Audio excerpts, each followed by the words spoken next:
محترم ناظرین، آج انسان کی تخلیق یعنی انسان کی پیدائش کا بیان لے کر ہم حاضر ہیں کہ انسان کی پیدائش کیسے کیسے ہوئی۔ تو آئیے ویڈیو شروع کرتے ہیں۔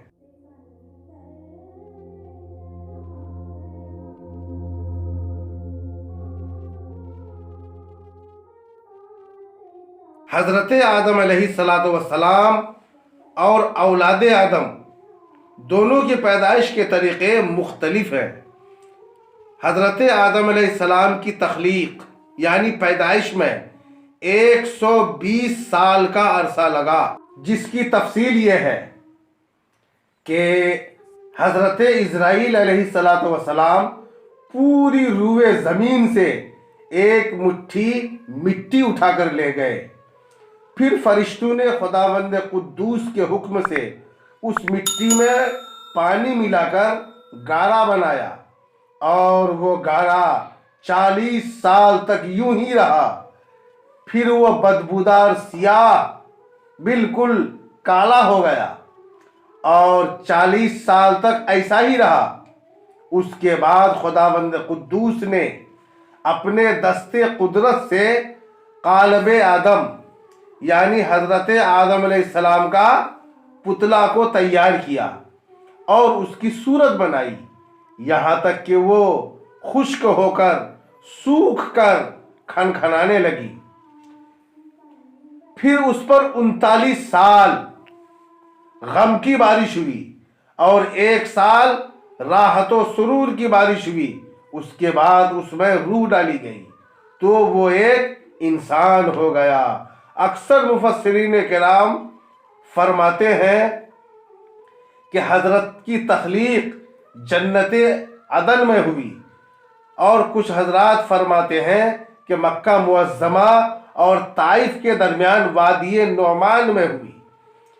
یہ تو حضرت آدم علیہ السلام کی تخلیق کا طریقہ تھا، اور آدم علیہ السلام کی اولاد کی تخلیق کا طریقہ حدیث شریف میں یہ ہے کہ پیدائش کا نطفہ یعنی منی کا قطرہ باپ کے صلب سے ماں کے شکم میں یعنی ماں کے پیٹ میں 40 دن تک نطفہ ہی رہتا ہے، پھر اتنی ہی مدت جمع ہوا خون کی طرح رہتا ہے، پھر اتنی ہی مدت گوشت کے لوتھڑے کی طرح رہتا ہے، پھر جسم کے اعضاء، پھر صورت بنتی ہے، اور پھر 4 ماہ کے بعد اس میں روح پھونکی جاتی ہے۔ اور حضرت حوا رضی اللہ تعالی عنہا حضرت آدم علیہ السلام کی بائیں پسلی سے پیدا کی گئی۔ یہ جو کہتے ہیں کہ انسان مٹی سے پیدا ہوا، دوستو اس کی صورت یہ ہے کہ نطفہ جب ماں کے پیٹ میں قرار پاتا ہے تو جو فرشتہ رحم پر موکل ہے یعنی رحم یعنی یوٹیرس پر جو فرشتہ مامور ہے، موکل ہے، انسان کو جہاں دفن ہونا ہے وہاں کی مٹی لا کر اس نطفہ پر فرشتہ چھڑکتا ہے، پھر اس نطفہ اور مٹی کی ملاوٹ سے انسان کی پیدائش ہوتی ہے۔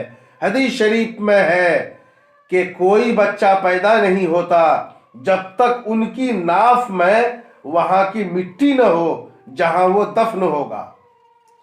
حضرات انبیاء کرام کی تخلیق جن نطفوں سے ہوئی، وہ نطفہ بالکل پاک تھا، اور خود انبیاء کرام کے نطفے اور پیشاب بلکہ تمام فضلات پاک ہیں۔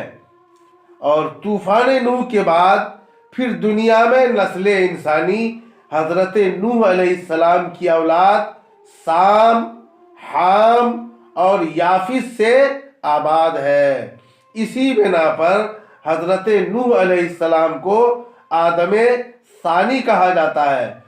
حضرت نوح علیہ السلام کی اولاد میں سے سام سے عرب، فارس، روم یہ سب سام کی اولاد میں سے ہیں، حبشی، سندھی اور ہندوستانی حام کی اولاد ہیں، اور یاجوج ماجوج اور قوم ترک اور ثقلاب یافس کی اولاد ہے۔ اس طرح آج دنیا میں انسان آباد ہوئے۔